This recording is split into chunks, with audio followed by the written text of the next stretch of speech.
Jadi itu penyakit laten ya, melihat orang lain apa senang kok tahu melihat istrinya tidak senang dan senang. Wah, itu kasus orang merantau dan yang tidak merantau supaya gak tersinggung. Saya memang sengaja mau memberi kajian yang ringan tapi bermakna karena agama ini sebetulnya dimulai hal-hal yang ringan. Nggak ada ceritanya filosofi agama itu berat karena jubilatil ukul ala qabulil haqqi. Semua ulama berpendapat akal itu dipaksa untuk menerima kebenaran. Saya pernah ditanya seorang dokter, dia tanya gini, Pak Bahak, zina itu kan enak, kenapa haram? Lalu tidak enaknya zina di mana? Terus dia saya tantang, andai kan zina wajib kamu bingung, kok bisa? Kalau setelahnya terus tak suruh lagi kamu bisa, ya udah bisa mau.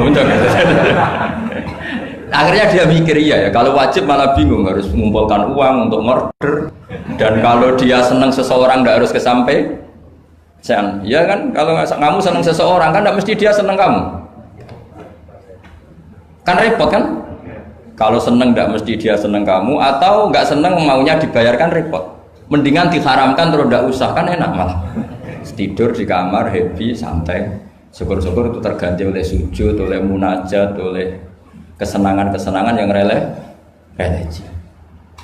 Misalnya maling diharamkan ya enak, kalau kita boleh maling malah digebuki orang malah repot. Barokahnya diharamkan tidak dapat pahala, tidak digebukin orang gitu. Sama, jadi perlu membuat argumentasi agama itu penting.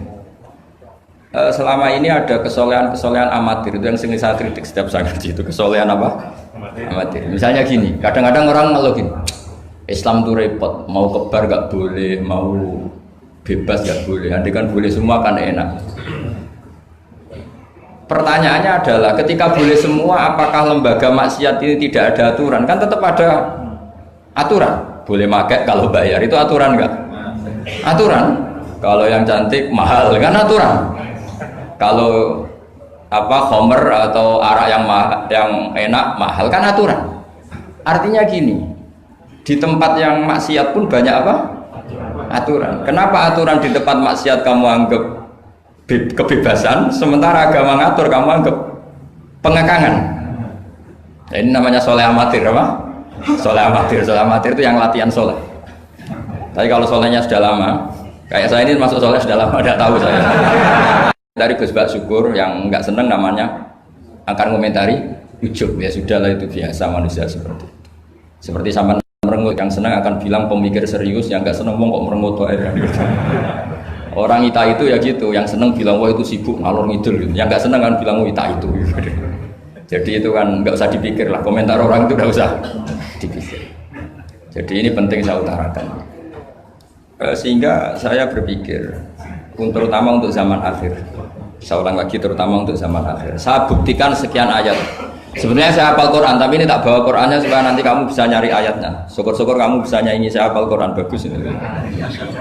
Kalau enggak ya kacau ya. Sekarang banyak orang bantah apa orang hafal Quran, dia sendiri enggak hafal. Saya sering di Jogja, saya mau tanya tafsir sama jenengan, karena tafsir Kemenak itu ada kesalahan sekian 2000 itu, tak tanya, kamu hafal Quran enggak? Aduh repot ini pada saya. Ini kayak Tyson tinju sama Elias Pikal gitu. Kalau kelasnya nggak sama mati musuhnya kan.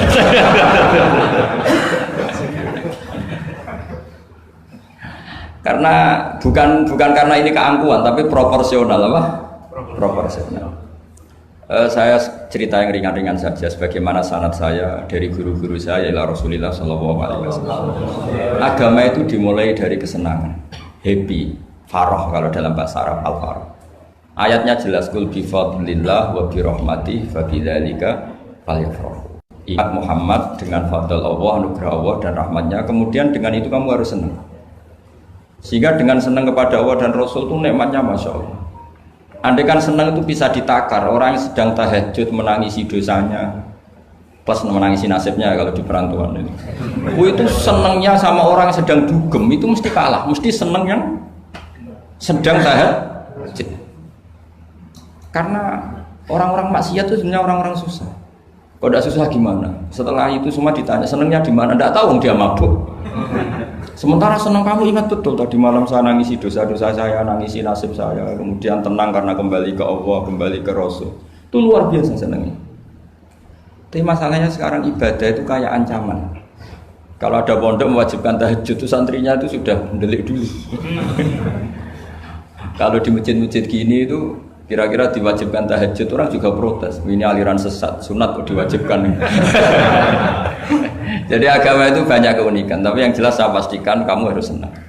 Kata Rasulullah SAW tadi, salasun mangkun nafihi wajata halawatal iman. 3 hal ini, kalau 3 hal ini ada pada kamu, ada pada kita, pasti kita ini menemukan halawatal iman, manisnya iman. Yaitu satu, ayyakuna Allahu wa rasuluhu ahabba ilaihi mimma siwahuma. Bahwa Allah dan Rasul itu lebih Anda cintai ketimbang yang lain. Mencintai Allah itu nikmatnya Masya Allah. Caranya gimana supaya kita istiqomah ibadah? Anggap hidup kamu itu sehari. Saya ini di Jawa celok besar, tapi punya uang 200.000 itu ngira banyak sekali. Bukan banyak, banyak sekali. Karena saya ngitung hidup itu per hari. Karena aturannya orang soleh, sama tak ijazahi, pasti kamu nggak mau. Karena kamu pecinta won. Pasti tidak mau. Syarat sahnya orang soleh itu harus nganggap hidup itu hanya sehari. Hanya apa? Wa'mal li akhiratika ka'annaka tamutu ghadan. Beramallah untuk akhiratmu seakan-akan besok mati. Coba kamu yang di perantauan, bayangkan maksiat sampai 60 tahun ke depan kan berat. Sampai seminggu saja kira-kira berat kan. Tapi kalau bayangkan saya tidak akan maksiat semalam ini karena besok saya mati, sukses. Besok berpikir gitu lagi, saya tidak akan maksiat kan hanya sehari. Ternyata besok hidup lagi. Berpikir gitu lagi, tahu-tahu mati betulan setelah 60 tahun. Jadi itu apa ya, satu konsep dari Rasulullah supaya orang itu meninggalkan maksiat itu ringan karena bayangannya hidup banyak. Coba yang ahli maksiat itu diberitahu besok kamu mati, kira-kira malamnya maksiat enggak? Kamu maksiat itu karena bayangkan hidup masih lama. Makanya kata Quran, wahai orang-orang yang beriman, alam ya'ni lil ladzina amanu an takhsha qulubuhum li dzikrillah wa ma nazala minal haq. Orang-orang iman itu sudah saatnya khusyuk. Kamu jangan seperti orang-orang dulu. Orang-orang dulu fatola alaihimul amatu faqasat qulubuhum. Orang itu menjadi wangkot, menjadi keras hatinya karena merasa hidupnya itu panjang. Ini penting, ini konsep-konsep yang ada di hadis sahih. Jadi tidak perlu kamu soal ini sahih apa enggak, tak pastikan sahih. Saya ini baca hadis lama sekali. Jadi yang nyoal harus imbang. Kalau enggak kayak Tyson dengan Elias Pikal. Supaya clear, supaya jelas. Saya sering ketemu para pemikir di Jogja dan berkali-kali saya bilang harusnya diskusi itu imbang. Ini bukan karena keangkuhan tapi karena proper. Awal maksiat itu dimulai karena tidak senang tercari kesenangan dan pilihannya maksiat. Coba kalau kesenangan itu ada pada taat, itu luar biasa. Sampai Rasulullah itu menggambarkan ketaatan yang baik itu ada hadis yang mungkin kalau orang Jogja, orang Solo itu tidak siap karena agak priayi. Nabi pernah ngendikan wa fi buti ahadikum shadaqah. Kamu ngeloni istri kamu itu ya sedekah. Sahabat ya tanya, ayati ahaduna syahwatahu wa walahu ajrun. Yang benar aja ya Rasulullah, masa urusan seks, urusan biologis kemudian dia dapat apa? Pahala. Nabi jawabnya ringan saja. Alaihi salawatu aha fi haramin akana alaihi wisrun. Kalau yang digauli itu istri orang atau yang enggak zaujahnya, enggak istrinya, apa dia ada dosa? Ya dosa ya Rasulullah. Fakadzalika lawatu aha fi halalin kana lahu ajrun. Ya begitulah kalau dia kalau salah letak haram, kalau tepat sasaran ya halal. Segampang itu ibadah itu. Jadi ngumpulin istri ibadah, nimang anak ibadah, ngaji begini ibadah, meskipun nggak paham, nggak ada syaratnya paham. Yang menyenangkan dalam Islam kan gitu, ngaji itu udah harus paham. Yang penting datang, pura-pura paham, selesai. Bahkan saya pernah dibully oleh santri itu, ya agak kurang ajar santri itu. Ya santri gak jenengan-jenengan, santri tua-tua gitu. Itu Gus, jenengan sama saya nanti di surganya dulu saya. Kenapa? Karena kata Rasulullah SAW itu man salaka tariqan yaltamisu fihi ilman sahalallahu lahu tariqan ilal jannah. Orang yang mengambah jalan, yang mencari jalan, berjuang sekolah, nyari ilmu. Nyari yaltamisu itu maknanya nyari iltimas. Maka orang yang mencari ilmu itu sahalallahu lahu tariqan ilal jannah, akan dimudahkan jalan ke surga. Itu yang nyari loh Gus. Kalau sudah ketemu kayak jenengan enggak masuk hadis itu. Makanya bersenanglah yang sedang nyari tapi belum ketemu. Karena hadis itu untuk yang masih mencari. Itu pasti sampai Anda saya. Wah saya mikir, wah ini nyari hadis apa yang bela saya? Karena hadis ini itu tidak mihak saya, nggak mihak yang sudah ketemu. Yang namanya nyari kan belum ketemu, maka bergembiralah yang nyari ilmu udah alim-alim. Karena syaratnya, ya kan? Man salaka tariqan yaltamisu fihi ilman sahhalallahu lahu tariqan ilal jannah. Siapa yang berjalan atau menempuh satu perjalanan mencari ilmu. Di mana-mana mencari itu sudah ketemu belum? Belum. Berarti kiai masuk hadis itu enggak? Alhamdulillah karena kiainya sudah ketemu ilmu. Maka bergembiralah jenengan saat tidak paham. Artinya masih mencari. Makanya kalau mau paham jangan paham. Karena saya ini kebetulan memang peneliti hadis dan saya banyak menghafal hadis karena saya suka dengan kalimat-kalimat jamiah, kalimat-kalimat yang komplit dari Rasulullah SAW. Sehingga ngapalkan hadis saya itu banyak dan imbang itu ya balance kalau dalam bahasa inteleknya itu. Saya termasuk menghafalkan hadis wa innal alima la yastaghfiru lahu man fis samawati wa man fil ardi hatta al-khitan fil bahr. Sebagian riwayat wa inna mu'alliman nasi al khaira la yastaghfiru lahu man fis samawati wa man fil ardi hatta al-khitan fil bahr wa hatta an-namlatu fi juhriha. Ini hadis tandingan. Jadi yang tandingan tidak hanya 01 02, hadis juga ada hadis apa? Tandingan. Tidak apa-apa, ilmu itu memang butuh apa? Butuh perimbangan ya, butuh balance. Enggak boleh ilmu, tapi karena ilmu enggak pantas diomongkan tandingan gitu aja. Kata saya ada hadis yang bunyinya gini. Wa innal alima, orang alim itu akan dimintakan ampun oleh penduduk langit. Jadi semua malaikat Jibril dan Mikail, semoga termasuk Israel, itu memintakan maaf untuk orang alim, tidak yang belum alim. Itu kamu udah masuk hadis itu. Keren mana? Wah sama kerennya Gus. Saya masuk surga, yang jenengan nanti juga masuk surga. Ya sudah, nggak usah geger ketemu di sana. Jadi ini penting. Nah sekarang problem Islam sekarang adalah yang garis keras pakai hadis-hadis garis keras untuk mengadili yang garis lunak pakai hadis-hadis yang garis lunak untuk mengadili hadis kelompok-kelompok garis keras itu tidak fair. Nggak fairnya adalah Islam itu kafah itu artinya konsepnya itu komplit, tidak boleh separuh. Saya punya sedikit ini yang agak serius, tapi tidak usah masukkan hati. Nanti kalian protes nggak bagus Israel itu. Begini, Abu Bakar As-Siddiq itu terkenal layinal janib, mutawadi, layinal janib, sahlal akhlak, namanya layinal janib. Orang yang sopan sekali, santun sekali, sopan, terus simpatik, sangat simpatik. Namanya Abu Bakar As-Siddiq. Tapi ketika beliau sudah iman. Beliau iman itu kalau nggak salah ya kira-kira Saniyasnen atau ya Salisa Robi'ah atau berapa lah. Karena kalau dalam sejarah awaluman amanah itu sebetulnya Khadijah. Awaluman amanah mutlakon itu sebetulnya Khadijah. Awaluman amanah mutlakon bisa saja Sayyidina Ali dan awaluman amanah mutlakon bisa saja Abu Bakar Siddiq. Saya sedikit cerita ya supaya tidak gaduh dalam sejarah.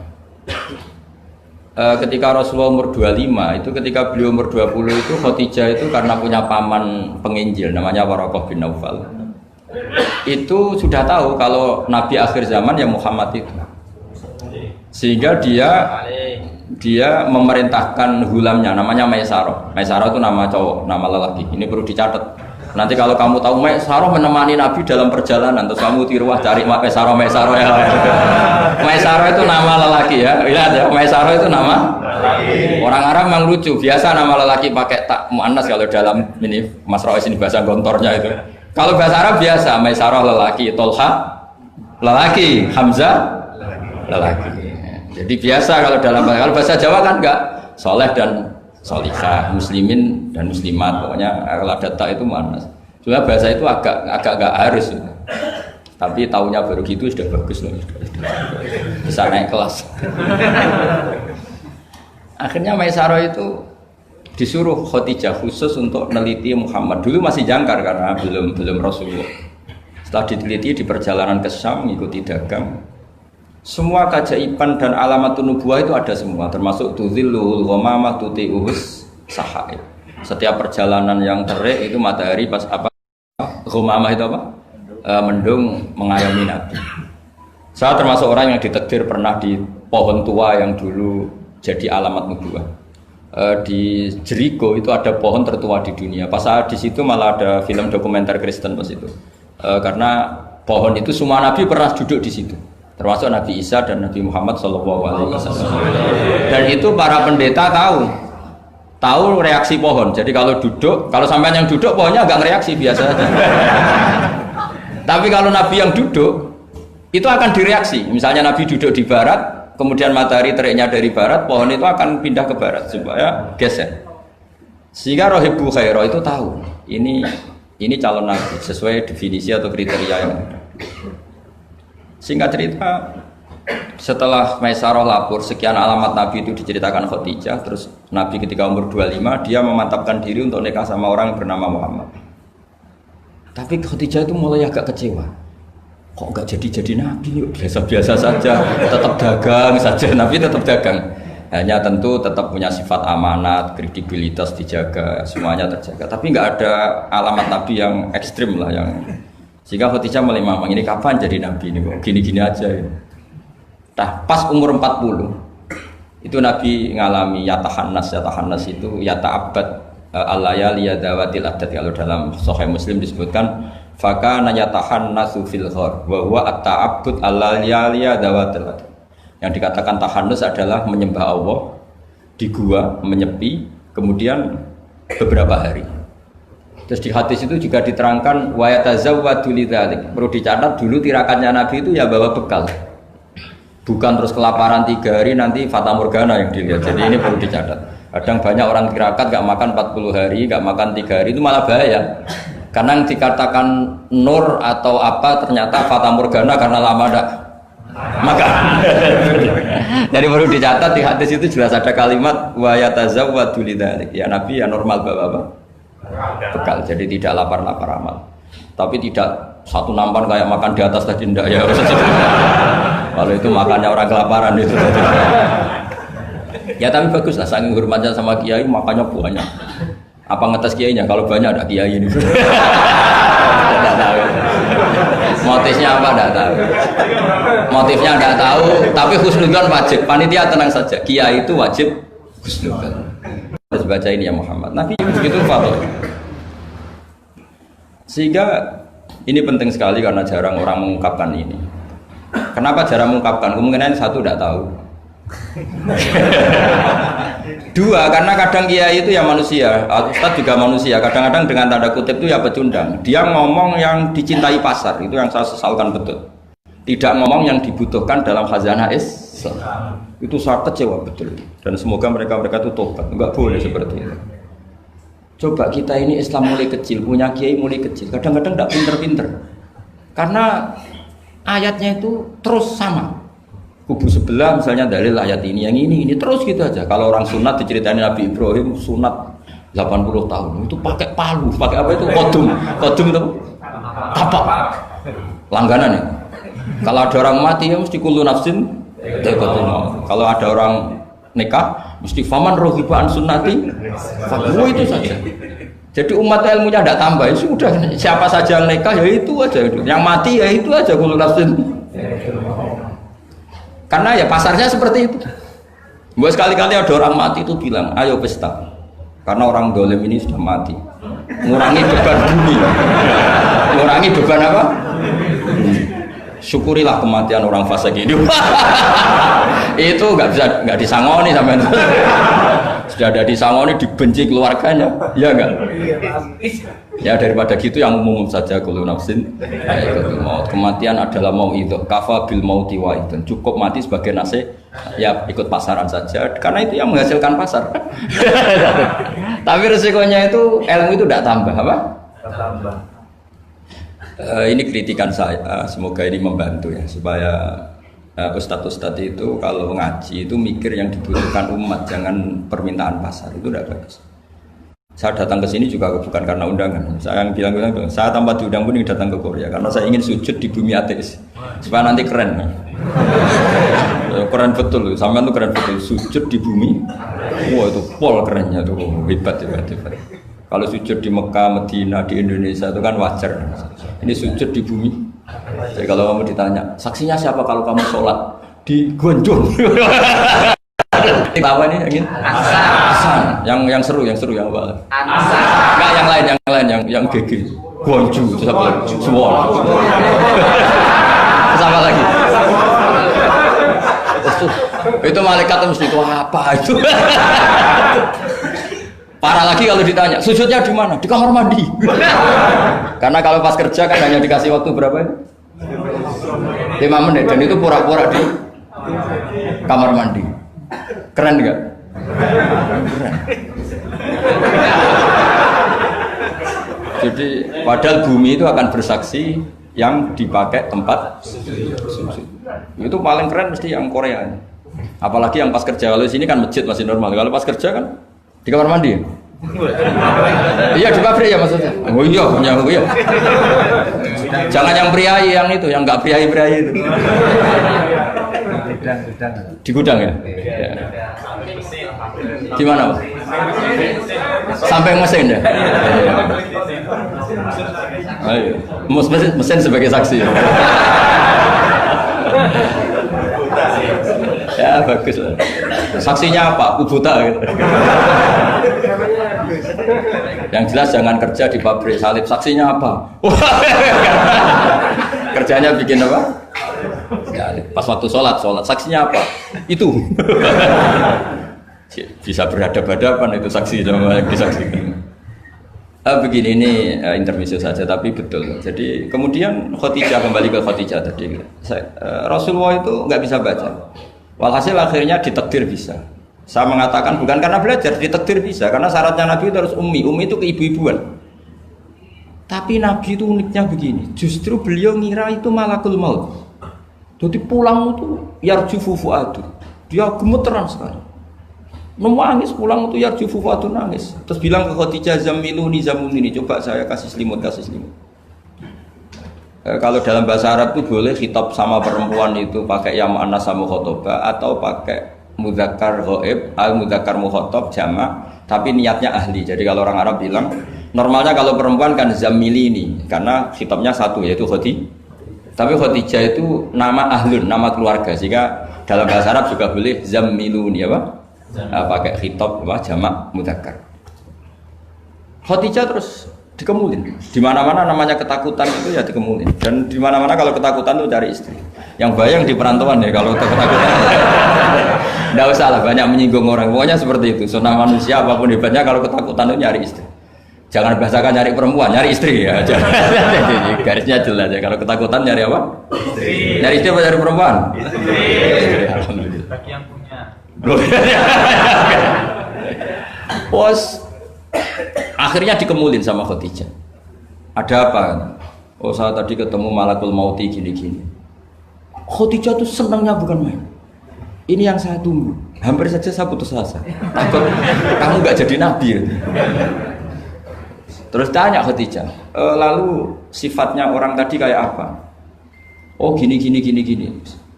Oh ya besok ikut saya. Didatangkan ke Waraqah bin Naufal. Dalam Bukhari disebutkan wa kana imro'an tanassara fil jahiliyah wa yaktubu minal injil masyaallah ayaktub. Waraqah bin Naufal itu penginjil. Dia menerjemah Injil dari bahasa Ibrani menjadi bahasa apa? Arab. Ketika Rasulullah ditanya, "Ma ra'aita itu? Madza tara? Apa yang kamu lihat?" Terus Nabi cerita itu. Terus kata Waraqah bin Naufal, "Hadan namus alladzi ja'a bihi Musa."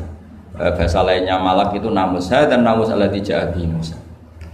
Uniknya itu tahun awal nubuwah, ya tahun awal apa? Nubuwah. Itu uniknya Waraqah itu bilang begini. Ini Waraqah bin Naufal bilang gini. Doakan saya ini masih hidup. Khina akhrajaka qaum, ketika kaum kamu ngusir kamu. Kagetnya bukan main Rasulullah, karena Rasulullah itu figur yang menarik, yang simpatik. Beliau putra tokoh, Muhammad bin Abdullah bin Abdul Muttalib bin Hashim, tokoh yang sangat dihormati. Beliau tidak punya kasus, beliau tidak orang yang dibenci, beliau orang yang sangat menarik. Kenapa harus ngalami diusir? Maka Rasulullah tanya, awamu khrijiyah, masa betul umat saya mau mengusir saya? Tapi siapa? Waraqah tetap bilang, ya letani fiyajat anhina akhrajaka qaum. Doakan semoga saya ini masih kuat ketika engkau diusir kaum. Ini sekalian latihan bahasa Arab karena sama nama latihan bikin mesin saja ini ambil alatnya bahasa Arab. Bahasa Korea ya. Akhirnya kata Waraqah bin Naufal, tidak ada orang yang alami seperti kamu kecuali pasti akan diusir. Falam yalbas yasiron illa antum, terus kemudian Waraqah tidak lama kemudian meninggal. Ya, yang penting dari ini semua apa? Waraqah itu membaca kriteria para nabi itu pas sekali dan akhirnya tahun 13 nubuwah Rasulullah ngalami diusir. Kan beliau hijrah itu 13 tahun dari nubuwah, kira-kira umur 53 berapa? 53. Tapi Waraqah sudah mengatakan itu di tahun pertama Rasulullah menjadi nabi, karena definisi nabi itu harus pernah diusir. Maka kalau sampai ngalami diusir oleh nasib itu ya ada alamat. Cuma itu udah alamat nubuwah, alamat terlantar. Jadi itu bedanya. Karena yang nabi sudah ditutup, nggak ada peluang lagi. Jadi, nah, Khadijah itu masih nggak terima. Padahal beliau sudah mendapat sekian alamat. Tadi tudzilluhul ghamama tuti'u sahab, ada sekian alamat. Tesnya sudah lulus semua. Rasulullah tadi Maisarah menyaksikan apa, dinaungi oleh apa, mendung tadi. Macam-macam. Khadijah itu masih dengan tanda kutip masih agak-agak beli. Masih cari definisi yang ini agak absurd lah. Terus kata Khadijah gini, ya Muhammad, ya Rasulullah, kalau kamu kedatangan teman kamu itu, kalau bilang sohibuka, nanti cerita ke saya. Ya kata Nabi. Nabi itu lugu, nggak ngerti kalau itu dites. Ya katanya. Suatu saat Jibril datang ke Rasulullah. Ini malak, ini Jibril, ini teman saya datang. Ya Nabi kadang istilahkan Jibril itu temannya. Ini teman saya datang. Oh ya. Terus Khadijah dekat Rasulullah, pas Rasulullah agak-agak dipangku manja. Fakasyafat an auratiha, sebagian auratnya Khadijah itu dibuka. Sama enggak usah bayangkan kelihatan apanya itu. Makanya tadi agak-agak absurd. Ya kira-kira pupunya saja lah yang lebih mudah. Tidak lebih dari itu, jangan macam-macam. Akhirnya terus ditanya, Khadijah tanya, temanmu masih? Enggak, lari. Hanya Khadijah ditutup lagi. Khadijah nggak tahu ada Jibril, nggak tahu. Ditutup lagi. Sekarang temanmu di mana? Oh sekarang datang lagi. Oh Nabi diambungi sempurna. Ini yang saya tunggu-tunggu. Kamu itu malaikat betul, bukan setan. Karena kalau setan tahu aurat kamu tahu kan. Artinya apa? Dalailun nubuwah itu dikaji sedemikian rupa oleh Khadijah karena beliau ponakan dari penginjil yaitu Waraqah bin. Tentu zaman itu Injil masih orisinil ya, bukan kayak yang sekarang Lukas Matius. Tentu ya, jadi Injil di sini bukan konotasi yang muharraf yang apa? Enggak orisinil ya, tentu yang masih apa? Orisinil. Jadi semuanya mengarah ke pembenaran terhadap kenabian Rasulullah Muhammad SAW. Jadi Khadijah tambah mantu. Jadi Nabi dites saja tidak tahu ya lugu saja. Temanmu masih lari. Terus setelah ditutup lagi, temanmu ada. Oh iya ya sekarang ada lagi. Wah ya Nabi betul. Absyir ya Muhammad, kamu harus senang, itu malaikat betul. Kalau setan tidak seperti itu. Oh, kalau ada aurat senangnya bukan main. Nah, melihat awal, saya ulang lagi ya, melihat awal dialek kenabian itu hanya dengan Khadijah karena dia keluarga terdekat beliau. Maka sebetulnya awaluman amanah mutlakon itu sebetulnya itu hampir semua ulama bilang itu Khadijah, bukan Abu Bakar. Tapi melihat peran Abu Bakar yang begitu sentral dalam mengawal Islam, orang bilang Abu Bakar. Melihat Sayyidina Ali teman kecilnya Rasulullah, orang bilang Ali. Sehingga berjanji itu, kitab berjanji itu maulid itu kan sebenarnya kitab sejarah normal biasa, kitab akademik sebetulnya, bukan kitab mantra, kitab akademik. Beliau kalau ngendikan tuh awaluman amana minar rijal Abu Bakar, wa minan nisa Khadijah, wa minas sibyan Ali, wa minal mawali Zaid, supaya semua kelompok terwakili, semua kelompok. Karena kalau yang pro Abu Bakar dibilang awaluman amanah Khadijah itu merengut ya. Yang bener aja kayaknya Abu Bakar ya. Yang pro Khadijah kalau dibilang Abu Bakar juga merengut. Yang pro Ali juga demikian. Akhirnya di tengah-tengah awaluman amana minar rijali Abu Bakrin wa minan nisa Khadijah wa minas sibyan Ali wa minal mawali Zaid bin Harisah. Pertama orang iman dari golongan lelaki tua, rijal lelaki tua, lelaki berumur itu Abu Bakar. Dari perempuan Khadijah, dari anak kecil Ali, dari mawali budak dimerdekakan. Jadi itu sudah cara bahasa Arab itu takbir itu redaksi yang agak-agak ngeles. Jadi seperti ginilah, pendiri masjid As-Siratal Mustaqim itu siapa? Yang pertama punya ide tentu sebenarnya yang pertama, tapi kan ide tok belum terrealisasi. Nah, nanti yang pertama terrealisasi pondasi juga pertama, tapi yang benar-benar mulai dipakai Jumatan itu juga pertama lagi lah. Supaya agak sensitif kita ini harus minta pertama semua, mau tidak mau kan kita harus ngomong awaluman bana hadal masjid si'a, tapi dulu belum ada ya bana ide. Wa awaluman misalnya pembalataan batu pertama waktu al-hijarah awalan ini. Wa awaluman sing jadi imam ya ummu hadal masjid fil jum'ah ini. Lah yang sampean wa awaluman ngerameni mbu masjid. Sudah enggak apa-apa, cuma penting awaluman apa? Masuk kategori awal. Nah, ini penting saya terangkan. Kembali ke Abu Bakar. Abu Bakar itu layyinal janib, orang yang sopan. Dan itu bagus, tentu sopan itu bagus, layyinal janib bagus. Tapi masalahnya Rasulullah itu dikepung preman-preman yang ganas, yaitu Abu Lahab, Abu Jahal, Walid bin Mughirah, Wa'il bin As, semuanya preman yang ganas.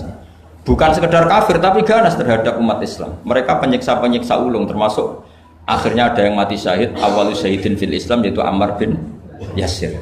Tapi yang bapaknya bukan Ammarnya, siapa? Yasirnya, sama istrinya namanya Sumayyah. Makanya saya tadi ngaji di Masjid Ammar bin Yasir itu ngaji yang paling tidak guyon, karena masjid itu didesain untuk mengenang Ammar bin Yasir. Sumayyah disiksa sampai mati, ya Yasir juga gitu. Sampai Rasulullah ngendikan sobron ala Yasir inna mu'idakum al jannah, sudah kamu sabar, kamu pasti nanti masuk surga. Bilal disiksa, tapi Bilal akhirnya aman karena menangi, diselamatkan Abu Bakar, bahkan menangi futuhat ya. Beliau menangi apa? Fatwa apa? Saya pernah ziarah ke makam Bilal. Akhirnya apa Rasulullah? Ini kalau gini terus anak Islam orang-orang sopan tok repot. Beliau pas jalan-jalan ngerti Umar itu kalau ingin sarapan atau ingin punya uang, kalau ingin punya won itu harus tarung. Dan dia petarung yang ulung. Jadi kalau tarung itu menang, ya uangnya banyak. Barokahnya kalau tarung apa? Menangan dari gulat. Akhirnya Nabi mikir, wah kalau yang Islam gini ini cocok. Karena kalau yang sopan-sopan tok ini kayaknya repot. Walhasil Nabi spontan donga, Allahumma a'izzal Islam bi Umar. Ya Allah, muliakan Islam ini dengan Umar. Enggak tahu apa bisa diganti a'izzal Islam bi Banser, enggak tahu saya. Karena kalau Banser sopan ya aneh, Banser kok sopan enggak jadi aneh. Atau pemuda Muhammadiyah kalau sopan kan ya jadi aneh. Masa pengawal kok sopan? Monggo nak badhe santai. Monggo. Ya enggak pantas. Oh, steril kan. Pas pamret sopan, wah Pak Jokowi tidak jadi pidato karena yang salaman apa? Banyak, yang minta buku banyak.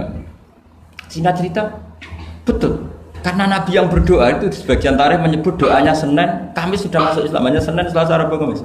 Kalau kamu ya 30 tahun lah mungkin. Itu saja tidak mesti kamu. Akhirnya Umar itu Islam. Islamnya juga unik. Dia mau mencari Muhammad. Masih jangkar, kalau manggil masih jangkar, belum Rasulullah. Mana Muhammad? Laqad soba, dia sudah keluar dari agama permanen ya oleh kaum jahiliyah, yaitu agama jahiliyah. Ketemu sama temannya, apa Mar, kamu cari Muhammad, ngapain? Mau saya bunuh karena dia bikin agama baru. Laqad ja'a bidinin mukhdas, dia membawa agama baru. Terus kata temannya, kamu ngapain ngurusin Muhammad? Adik kamu itu sudah kata dia, urusin dulu adik kamu. Wah, masa iya? Terus akhirnya nyari Fatimah itu adiknya di rumah iparnya. Ketika datang di situ adiknya pas belajar sama suaminya belajar surat Toha. Toha ma anzalna alikal Qur'an apa? Litasqa illa tazkiratal liman yakhsha tanzilam mimman khalaqal arda was samawatil aula ar-rahmanu 'alal arsy istawa lahu ma fis samawati wa ma fil ardi wa ma bainahuma wa ma tahtas sara. Itu nangis Umar. Ini enggak mungkin kalam manusia, kalam seindah ini enggak mungkin kalam manusia. Singkat cerita dia akhirnya Islam terus nyari Nabi. Kebetulan Nabi sedang ikhtafa itu sembunyi di rumahnya Zaid bin Arqam. Ketika Nabi mau masuk, karena dia terkenal preman, kata Hamzah, ya Rasulullah kamu sembunyi, Umar saya hadapin Hamzah, walhasil terus dia menceritakan imannya. Setelah dia iman, apa yang dilakukan pertama? Itu marani Umayyah Abu Jahal, awas ganggu Rasulullah Muhammad tak bunuh. Wah sudah. Akhirnya yang dulu mengancam-ancam Nabi, mengancam-ancam sahabat selesai karena sekarang gantian diancam Umar. Bersamaan dengan itu Allah mengeluarkan khitab fasda' bima tu'mar. Muhammad kamu harus terang-terangan dalam dakwah karena sudah punya backingan bernama Umar. Jadi sebetulnya yang dibutuhkan Islam itu ya ada orang yang kayak Abu Bakar, ada orang yang kayak Umar. Ada kebaikan yang hanya terwakili oleh orang-orang yang kayak Abu Bakar. Ada kebaikan yang hanya terwakili orang-orang kayak Umar. Jadi sebetulnya tidak perlu dipertentangkan kita di mana. Yang penting itu niatnya baik, biniatin sholihah dengan niat yang baik. Jangan kubu-kubunan yang tanpa ilmu. Sebenarnya dalam sejarah itu biasa. Bahkan uniknya dalam sejarah adalah Abu Bakar yang menjadi wali besar karena akhlaknya yang seperti itu layyinal janib. Ketika mau meninggal itu menunjuk khalifah yang akhlaknya berlawanan dengan dia, yaitu menunjuk Umar. Kayak apa insafnya Abu Bakar? Karena beliau tahu ada sebagian kebenaran Islam yang nggak terwakili oleh orang sopan. Coba kalau ada penjahat, orang Solo atau orang Jogja, yang sopan-sopan itu, terus ada penjahat, monggo sakit sana. Tapi sebaliknya penerima tamu terus orang Batak, ngangkat penerima tamu dari orang Batak atau orang Madura, tamunya lari ya. Mau apa? Jangan kacau. Artinya gini loh ya. Ya kalau ngadepin penjahat mungkin pas orang Madura, kalau menerima tamu pas orang Solo. Ya proporsional saja lah, tidak usah memaksakan. Paham tuh ini dong ya? Clear ya? Ya clear ya? Jadi hidup itu proporsional saja. Ya dicoba saja, man. Punya acara keren terus penerima tamunya Madura, Batak, apalagi yang keras-keras. Medan. Kacau. Nah, sama. Makanya kalau guyonannya itu rumah kebakaran, yang punya rumah itu orang Jogja kan, ngapunten badhe matur, wonten apa ngapunten sangat gampang. Niku dalem jenengan kebakaran. Padahal nyuwun sewu anak jenengan tesih teng lebet. Artinya ada momen yang sopan itu tidak boleh gitu, apa? Yang sopan itu kalau ada kebakaran yang punya rumah baru minum harus enak-enak ngombe banyu. Itu kalau mau kebakaran harus gitu, mau tidak mau harus tidak sopan kan gitu. Jadi sopan ada maudeknya, enggak sopan ya ada maudeknya. Sehingga dalam kitab Hayatus Sahabah yang dikarang oleh Syekh Yusuf Al-Kandahlawi, yang paling saya kenang adalah beliau menceritakan makalahnya Umar radhiyallahu anhu. Beliau mengenang Umar ditanya, "Laqad kunta faddun ghalidul qalbi." Kamu itu pemimpin tapi keras sekali. Kata Umar, "Saya ini berusaha layyinal janib." Fa wallah laqad khasyitu fillah wa laqad khasyitu fil ghilban. Kamu tidak tahu perasaan saya. Saya ini kalau sedang halus ya istighfar sama Allah. Kalau saya sedang tegas juga istighfar sama Allah. Kamu tidak tahu perasaan saya. Itu banyak mufassiru hadal maqalah yang menafsirkan gini. Dalam makalah yang lemah lembut itu juga ada dosanya. Dalam tegas juga ada dosanya karena manusia tidak pernah sempurna. Saya beri contoh begini, ini analogi yang paling gampang, yang siapapun kalau insaf pasti paham, bukan mungkin paham tapi pasti paham. Misalnya kamu punya keponakan yang sering pacaran, itu kejadian larangan ngalor ngidul, pokoknya sering maksiat. Kemudian ada Pak D yang hildo, yang ghalid, yang keras. Pasti ponakannya nggak pernah ke situ, paling dimarahin kan gitu. Yang satu Pak D yang satu atau Pak Ali yang satu layyinal janib, pacarnya diajak segitu ya nggak apa-apa. Paribasannya rangkul-rangkulan di situ ya nggak apa-apa. Potensinya pasti sama. Yang terlalu lunak akhirnya dianggap melegalkan, ya enggak? Yang akibatnya dianggap pelegalan. Yang keras karena tidak pernah disowani, akhirnya juga pembiaran, nggak pernah tarbiyah karena keras ini nggak pernah dia bisa menyentuh, berproses membina ponakannya. Natijanya sama-sama pembiaran, ya kan? Yang keras pembiaran karena nggak pernah sambung. Yang lunak karena dianggap pelegalan. Jelas kan? Jelas ya? Begitu juga kondisi kita ngadepi maksiat. Yang terlalu lunak dianggap kayak gak peduli, gak apa-apa. Yang terlalu keras gak berproses tarbiyah, gak ada fabima rahmatim minallahi linta lahum walaupun tafaddan ghalidul qalbi lan faddu min hawli. Maka lewat pertemuan ini saya ingin ya Islam itu dibawa secara mudah, secara logis, gak usah berlebihan. Ya sudah kita ikuti ulama-ulama dulu dengan referensi-referensi dulu. Jadi ini penting sekali karena ayat tentang tegas ya ada, ayat tentang lunak ya ada, semuanya harus proporsional. profesional. Bahkan saya kemarin isi di Jawa Timur itu yang hadir mungkin 10.000. Itu kiainya itu punya pondok unggulan. Saya bilang meskipun beliau punya pondok unggulan, saya sudah pamit. Nanti saya kritik pondok unggulan mohon diterima ya, siap. Terus saya bilang begini, pondok unggulan itu ya baik, tapi ya masalah. Masa orang ngaji misalnya gini. Misalnya saya bikin pondok unggulan, siswa yang saya terima sudah hafal Quran 10 juz, yang bayar 10 juta. Lalu orang miskin itu mau mondok di mana kalau aturannya seperti itu harus bayar 10 juta.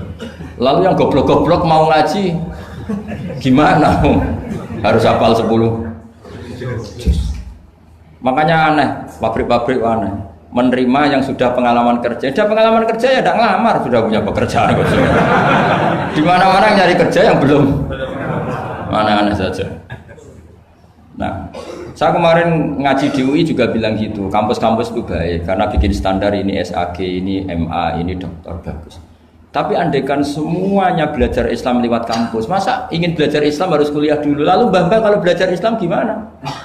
Ini barokahnya kiai-kiai yang nggak punya gelar di musola, kadang santrinya datang, kadang nggak jelas lah pokoknya. Tapi bagus, siapa saja bisa belajar kapan? Coba kalau pendidikan Islam hanya ada di kampus, mau belajar saja harus kuliah dulu. Yang tua-tua nggak bisa belajar. Coba kalau semua lembaga pendidikan itu kayak pondok-pondok besar yang pakai persyaratan, mau ngaji daftar dulu, silakan ke sekretariat. Sudah diselesaikan administrasinya. Maka bergembira kiai-kiai musola yang tidak bersertifikasi itu karena konsultan Islam sing on time setiap saat. Ya itu barokah. Apalagi santri-santri yang goblok itu barokahnya luar biasa. Betul. Saya itu punya sekian santri yang dulu teman saya, kelihatannya goblok, tapi manfaatnya luar biasa. Cuma dia kagum sama saya karena saya korban jadi konsultannya dia. Dia itu di pedalaman Kalimantan, di tengah hutan. Ya kalau dulu mungkin oleh pemerintah disebut illegal logging, tapi dulu. Ya dia nggak nyuri, karena perasaannya orang sana ya milik wilayah, dia ikut orang sana. Terus singkat cerita, orangnya hanya kadang 20. Terus tanya, dulu nggak ada HP, Gus saya ini hanya 20 orang di tengah hutan, Jumatan enggak? Maka saya bilang menurut fikih Syafi'i tidak wajib kan hanya 20 dan 40. Tapi kalau lagi duhur ya nggak apa-apa kata saya. Enggak, Gus kalau diajak duhur nggak mau, Jumat kok duhuran gitu. Masyarakatnya ya lucu. Oh ya nggak apa-apa Jumatan, tak carikan madhab kata saya. Saya kan kebetulan ya mengkaji al-madzhabul arba'. Singkat cerita begini, natijahnya apa? Kadang kita yang pinter, yang LC, yang doktor, itu dakwah kemudian nyun sewu dengan tanda kutip mendapat honor. Sementara yang goblok kadang itu karena nggak ada tanah wakafnya, tanahnya diwakafkan, punya uang diberikan. Intinya itu kadang yang goblok menjadi pendiri masjid, kadang yang pinter mendapat bisaroh dari uang kas masjid. Artinya introspeksi saja, meskipun itu halal, meskipun itu halal, tapi kita introspeksi. Ini pentingnya selalu kita berdoa Rabbana dzalamna anfusana wa lam taghfir lana. Lo pernah nggak saya disuani orang juara MTQ terus mendapat umroh? Dia bangganya bukan main. Saya ini kiai sering ada yang suami saya bilang gini, kamu umroh saya senang. Bagaimanapun ini prestasi karena barokahnya Quran. Tapi kamu juga harus hormat sama kiai musola. Itu mulang Quran puluhan tahun tidak pernah dapat hadiah. Coba hafal Quran kemudian lanyah dan dapat hadiah umroh itu kan cara bahasa agamanya manfaatuhu maksurah. Manfaat umroh itu kan hanya untuk dia. Tapi kiai yang mulang di musola-musola ngajar 10 tahun berapa ratus orang yang bisa baca Quran karena dia tidak ada yang ngasih hadiah umroh. Kira-kira fadhoilnya, keutamaannya indallah utama mana coba? Ini minterkan orang banyak tanpa hadiah. Ini pinter dadakan lewat lomba lagi dapat umroh. Tentu kita tidak mengharamkan itu, kita respect gak masalah.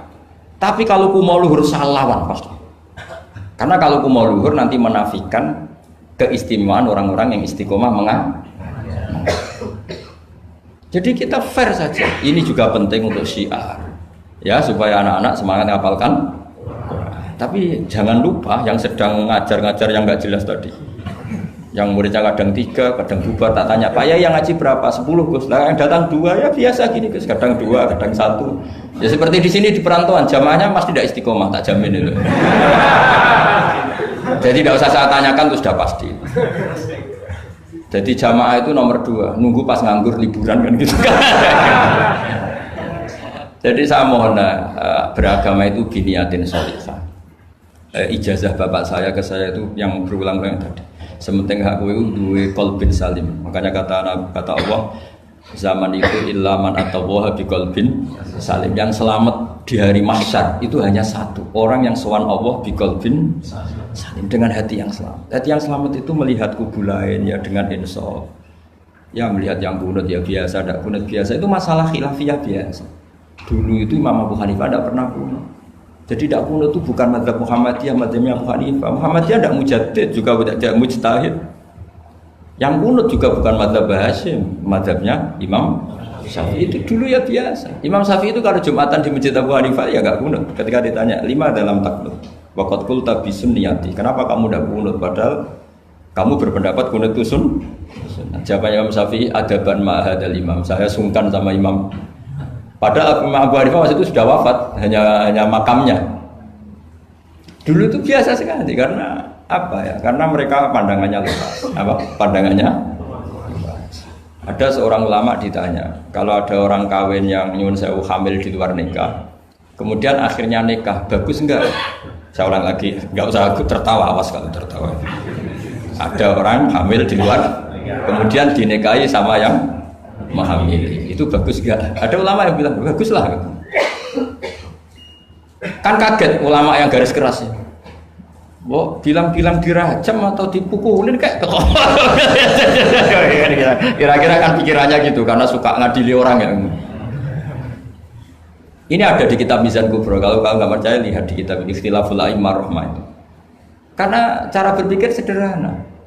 Terus dia punya riwayat dari Rasulullah SAW yang ngomentari seperti itu, jawabannya begini. Qad kharaja min sifahin ila nikahin. Saya ulang lagi. Qad kharaja min sifahin ila nikahin.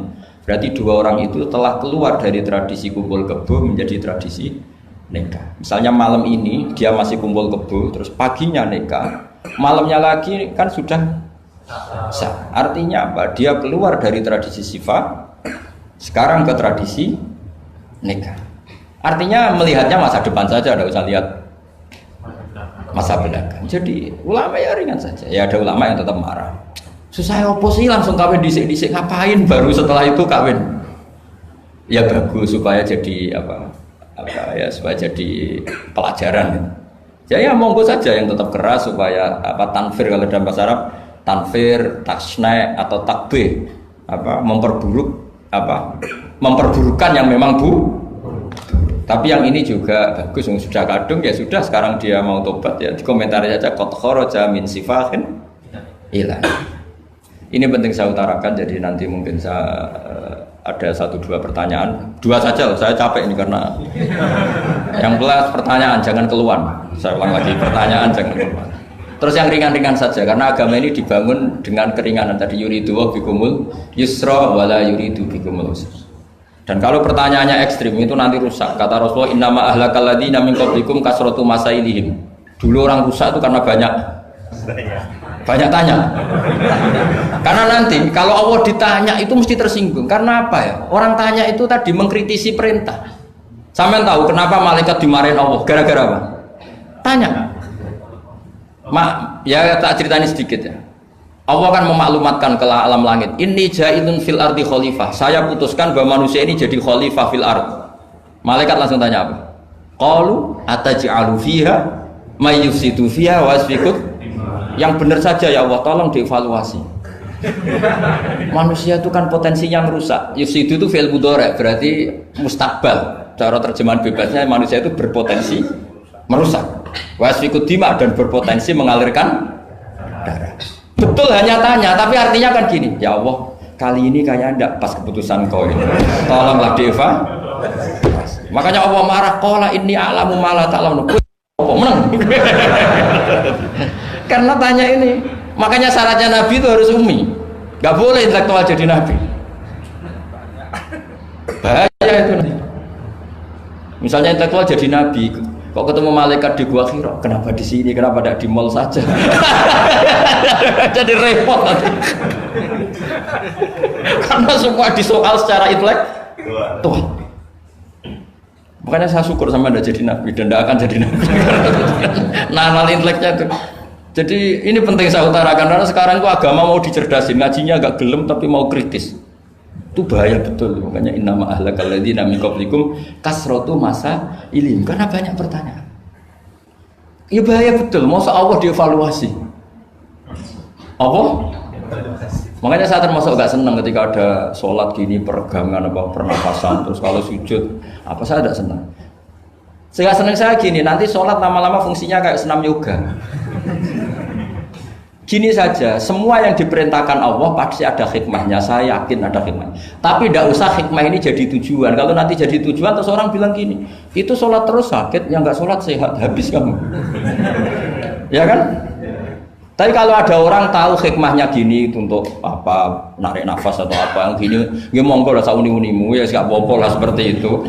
Tapi kalau jadi tujuan, jadi ya sudah, yang benar sholat itu apa? Sholat itu bukti ketundukan sama Allah Subhanahu wa ta'ala. Wasjud waqtarib, kalau berani sujud berarti insya Allah dekat sama Allah. Karena itu bentuk tawaduk, bentuk tadzallul, bentuk ubudiyah. Fadkhuli fi ibadi wadkhuli. Lalu kok terus dianalisis ini fungsinya gini, wah repot. Lah nanti kalau ada senam yoga tandingannya lebih efektif? Saya jantungan, sujud kok nggak ngefek, tapi setelah ikut yoga kok ngefek. Saya loh ya, orang boleh nggak berpendapat sependapat sama saya, tapi kalau nggak sependapat keterlaluan, yakin. Karena dari saya jelas yang namanya wasjud ya Wak. Udah ada di hadis di Quran wasjud wa tashu, atau sujud dan kamu menjadi nggak ada yang ada ya wasjud. Waqtarib. Saya kira demikian. Assalamualaikum warahmatullahi wabarakatuh. Apa langsung selesai aja? Ya. Masalah keimanan. Tanya apa ngeluh? Kalau tanya boleh ya gimana? Masalah keimanan tentang qada dan qadar. Oh iya. Kalau qada dan qadar itu kita sudah ditentukan oleh Allah, kenapa masih dimintai pertanggungjawaban nanti di akhirat? Oh iya. Betul.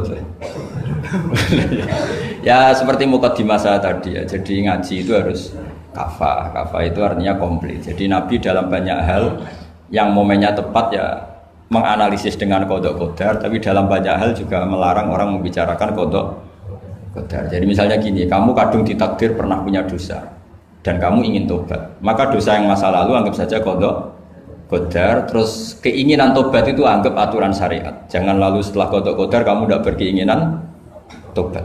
Ini penting saya utarakan karena Nabi itu ngendikan pasti dua kali. Saya jamin di setiap konteks sosial Nabi pasti ngendikan dua kali. Dua kali itu dua solusi. Nabi pernah ngendikan idza dzikiral qadar fa'amsiku wa idza dzikra ashabi fa'amsiku. Jika umatku telah menjustifikasi qada dan qadar fa'amsiku, kamu jangan ikut-ikut. Karena nanti akan yang zina nggak apa-apa, saya sudah qada qadar, yang maling ya nggak apa-apa karena sudah qada. Wah bahaya, bisa hancur syariat kalau seperti itu. Tapi ada banyak hal yang Nabi mengisnadkan itu ke qada qadar. Kayak cerita Nabi Musa dan Nabi Adam. Ada kan di hadis Sahih itu jelas. Ini dengerin ya, ini betul di hadis Sahih. Nabi Musa itu saking Israelnya, memang beliau orang apa? Pertama, semua Nabi kan pasti ngalami diangkat ke alam roh. Nabi loh ya, tidak sampean Nabi. Sampean tidak usah ambisi begitu, Nabi ini. Ketika beliau diangkat di alam roh itu ketemu Nabi Adam. Padahal Nabi Adam kan Abul Basar, tokoh utama ada. Pertama ketemu langsung ngomong gini, anta Adam, kamu betul yang namanya Adam? Ya saya Adam. Antal ladzi akhrajtan nasa minal jannati wa asqaitahum. Siapa hadisnya? Antal ladzi akhrajtan nasa minal jannati wa asqaitahum. Gara-gara kamu orang enggak hidup di surga. Jadi kalau sampean marah gara-gara kamu, saya harus cari uang sampai Korea gitu. Coba kalau kita masih di surga enggak perlu kerja di mana? Karena semuanya tersediakan, enggak punya istri jelek, semuanya cantik karena bidadari. Gara-gara jenengan kita harus keluar di bumi dan keluar dari surga. Nabi Adam itu karena orang sepuh ya, beliau santai saja. Anta Musa, kamu betul Musa? Ya, saya Musa. Anta kalimu, ya saya kalimu. Anta Sofio, ya saya. Nabi Adam masih muji-muji. Ini pentingnya orang bijak. Jadi kalau sama nanti ngelawan saya tetap bijak insya Allah. Tapi sampai bisa neraka, ngelawan kiai itu dosa. Dosa sekali, bukan dosa biasa, sangat dosa. Nabi Musa, Nabi Adam masih anta sofiwo, anta kalimu. Bukankah kamu melihat di Taurat bahwa saya akan dosa dan akan dosa saya sudah ditulis 40 tahun sebelum saya dosa. Iya ya Musa, iya ya Nabi Adam, ya betul gitu. Berarti kamu mengkritik saya, atalumunani fi amrin qad qadahu. Kamu mengkritik saya, menyalahkan saya dengan sesuatu yang sudah digodok-godok oleh Allah sebelum saya lakukan. Jadi sudah ditulis sama Allah 40 tahun sebelum saya salah, sudah ditulis skenario-nya nanti Adam akan salah terus keluar dari surga. Memang dari awal Allah skenario-nya seperti itu. Itu ibarat istri kamu sudah tahu, ini kalau miskin setia, kalau sudah kaya nanti pola, itu sudah tahu. Tapi anehnya istri kamu ketika nyata pola kok tidak siap. Padahal sebetulnya sudah tahu gitu ya kan. Makanya saya kalau ngaji di mana-mana bilang, kelirunya orang Indonesia itu satu. Kalau ilmunya terbukti itu tersiksa, itu kelirunya orang ini. Semua cowok tahu nggak? Semua lelaki tahu nggak? Kalau nggak pernah nafakoi diomelin, tahu nggak? Tahu. Tapi ketika itu nyata nggak siap. Harusnya ketika nyata diomelin, alhamdulillah ilmu saya benar termulia. Tapi istri kamu juga gitu. Biasanya wong lanang duwe akeh pola. Terus denger sampean mulai cinta orang lain. Harusnya kan alhamdulillah ilmu saya benar kan. Artinya gini, manusia saja bisa memprediksi. Kan nggak mungkin kita nyifati Allah. Allah nggak tahu Nabi Adam salah sebelum nyata-nyata salah. Tentu itu tidak mungkin. Nah, maknanya kodok kodar kira-kira gitu. Allah itu tahu apa yang akan terjadi. Tapi tetap saja ini nggak boleh dipakai justifikasi untuk maksiat. Makanya jelas aturan Quran, saya mohon kamu nggak boleh salah. Ini nanti saya baca. Saya hafal tapi ini biar tamu ayatnya. Itu ayatnya kan ma asoba musibatin fil ardi wala fi anfusikum illa fi kitabim min qabli an nabraha inna dzalika 'ala Allahi yasir likai la ta'sau 'ala ma fatakum wala tafrahu bima atakum. Jadi apa yang mengenai kamu di bumi maupun ada pada diri kamu, anggap saja itu, yakini saja sebagai qada qadar, supaya kamu tidak putus asa apa yang sudah terlewatkan dan tidak bangga dengan apa yang kamu sudah. Misalnya saya ini kan termasuk kiai keren misalnya itu saya tidak pernah bangga karena memang ditulis kalau suatu saat Gus Bahat itu keren, jadi bangganya di mana? Kan sesuai skenario. Jadi untuk menghilangkan ujub bangga itu dengan cara iman sama qada qadar. Terus likaila tak soal fatakum, kamu tidak perlu putus asa dengan apa yang sudah kelewat. Misalnya masa lalu kamu ya tadi diusir istri, suami, macam-macam lah, utangnya banyak, wes sudah bangkit saja, itu sudah takdir. Jadi mungkin ada yang menyarikan, coba ini carikan, mungkin di surat Hadid itu apa yang nanti dicari ayatnya. Pokoknya ayatnya tadi apa?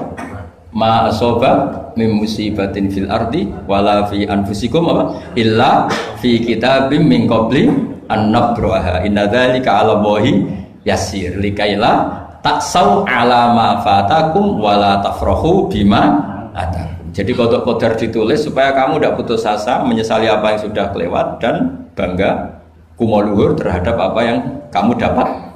Jadi misalnya Pak Jokowi jadi presiden, untuk menghilangkan ujub ya, memang sudah ditulis kalau akan jadi ya biasa saja sesuai skenario. Ya sama seperti sampean suatu saat tua terus untukmu coplok, terus dredeg-dredeg kepleset tiba. Soalnya harus senang saja. Zaman kamu muda juga sudah tahu kalau nanti akan seperti itu. Jadi kalau itu terjadi, ya sudah, memang akan seperti itu. Jadi ringan saja. Ini pentingnya ngaji. Jadi sesuatu itu mudah sekali kalau dianalisis dengan dengan L. Ya, cukup ya. Satu lagi aja jangan. Kalau nggak salah itu surat Hadid. Biar ditahukan suratnya. Diumumkan siapa? Surat apa? Hadid betul. Hadid 22. Hadid 22 ya. Hadid 22. Berdiri aja nggak apa-apa. Oh enggak. Oh ya nggak apa-apa gimana? Assalamualaikum warahmatullahi wabarakatuh. Waalaikumsalam warahmatullahi wabarakatuh. Saya sebuah kehormatan bisa ketemu sama Kiai pada malam ini. Ya. Sebenarnya saya baru kenal Kiai itu 3 minggu yang lalu lewat YouTube. Ya. Ada yang kirim di FB saya, walaupun dengan komentar yang agak mirip lah. Iya. Kalau nggak salah waktu itu Pak Kiai membahas masalah perang Handar, yang mengatakan bahwa Nabi itu waktu itu santai saja, tidak tahu apa-apa, tapi ada Salman yang menyampaikan ini komentarnya. netizen anak. Tapi pertanyaan saya itu bukan itu, Pak. Iya, gimana? Pertanyaan saya itu, saya tertarik kenapa cara pasang sokoknya itu ada rambut di. Iya. Iya.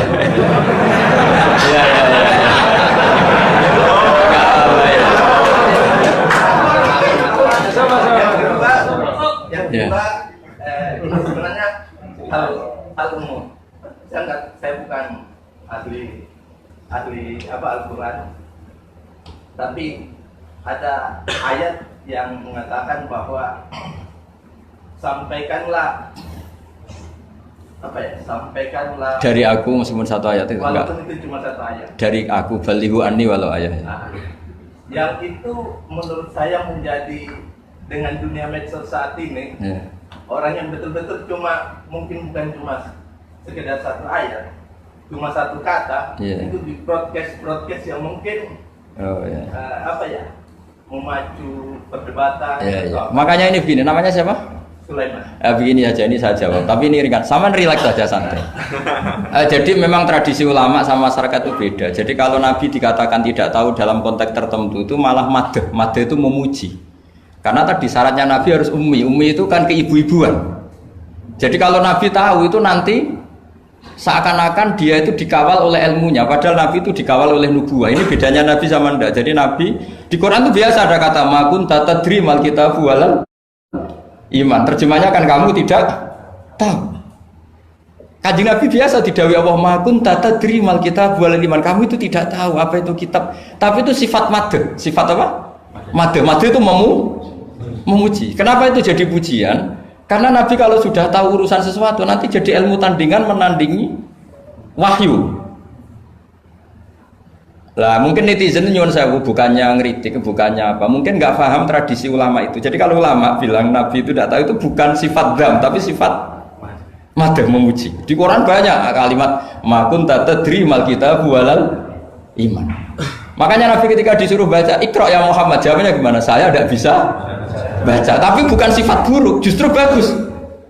Kalau Nabi bisa baca, ilmunya nanti dikira beliau belajar dari buku-buku dan itu dia jadi Nabi. Wah itu memang bacanya banyak. Clear ya ini ya, supaya nggak salah paham. Jadi dikatakan tidak tahu kalau Nabi itu bagus, madh. Nggak bisa baca juga madh, sifat pujian. Kalau kamu tidak bisa baca buruk sekali. Itu jelas. Ya kan tahu semua kan ketika Nabi disuruh baca bilang apa? Saya tidak bisa baca, tapi itu bagus. Karena semuanya biar karena wah. Ya, soal gaya peci saya ini Islam khas ya, khas Indonesia. Nah, yang ini yang penting, yang pertanyaan sampean terakhir balighu anni walau aja. Memang ini semenjak dunia medsos memang dengan tanda kutip agak kecelakaan. Mengutip kutipan tokoh atau apa hanya sepotong-potong itu bahaya. Bahayanya begini, itu bukan hanya karena yang ngendikan tokoh. Meskipun Quran kalau wakafnya salah itu ya bahaya. Coba misalnya begini, ada orang wakaf di depan orang yang paham bahasa Arab. Inna woha la yastahi, terus wakaf ya Pak. Terjemahnya gimana? Allah tidak punya rasa malu. Sehingga di ilmu Quran itu diaturkan ada wakaf yang haram, yaitu wakaf yang rusak makna. Harus diteruskan inna woha la yastahi ayadriba masalam ma ba'u. Allah tidak malu bikin perumpamaan sekecil apapun makhluk itu. Misalnya buat perumpamaan dengan nyamuk. Coba kalau bacanya satu ayat terpotong. Inna woha la yastahi, Allah tidak malu. Bayangkan didengar orang yang paham bahasa Arab. Jadi problem kita adalah kadang ngutip ya gitu. Jadi apa ya tadi belum mendengarin kompletnya ngaji. Jadi kalau ada ulama bilang Nabi tidak tahu itu sebenarnya madh itu ngelem karena memang begitu. Makanya Allah bilang apa? Ma kunta tadri mal kitabu walal iman. Muhammad kamu tidak tahu apa yang maknanya kitab, maknanya iman. Tapi nggak tahu ini untuk Nabi kelebihan karena kalau Nabi tahu dulu berarti ilmunya sebagian diserap dari Taurat dan Injil, dari yang macam-macam. Makanya dulu orang kafir kalau ngeritik Nabi kan walaqad na'lamu annahu yaquluna innama yu'allimuhu basar. Muhammad pinter macam pernah belajar. Terus Allah menjawab Muhammad itu enggak pernah belajar, bahkan baca saja tidak. Jadi kalau Nabi dikatakan enggak bisa baca, enggak tahu itu madh. Saya ulang lagi untuk Nabi itu Sehingga semua yang dilakukan Nabi in huwa illa wahyu yuha, semua hanya berdasar wahyu. Ini bedanya Nabi dengan selain Nabi. Makanya Nabi itu nggak pernah baca, nggak boleh memang. Karena tadi pasti ini jadi ilmu tandingan. Itu bahaya kalau untuk Nabi, supaya semuanya orisinil dari Allah. Nabi itu sama Allah dikosongkan, semuanya kosong. Terus semuanya dari ilmu yang diwahyukan oleh Allah Subhanahu wa Ta'ala, jelasnya. Jadi baliwani walau ayat itu saya mohon, maksudnya itu ayat itu bukan ayat satu Quran potongan, enggak. Ayat yang muhkamah, yang utuh. Tapi kalau satu potongan ya enggak boleh. Tadi misalnya dipotong apa, inna woha layak tadi kan kayak. Makanya di bab ilmu tajwid kan diterangkan wa ba'da tajwidika lil hurufi la budda mim ma'rifatil wuqufi. Setelah kamu tahu tajwid, ikhfa, idhar, idgham, kamu harus mengenal ilmu waqaf. Karena sekali salah waqaf itu ya gitu Mas Leman ya. Assalamualaikum warahmatullahi wabarakatuh.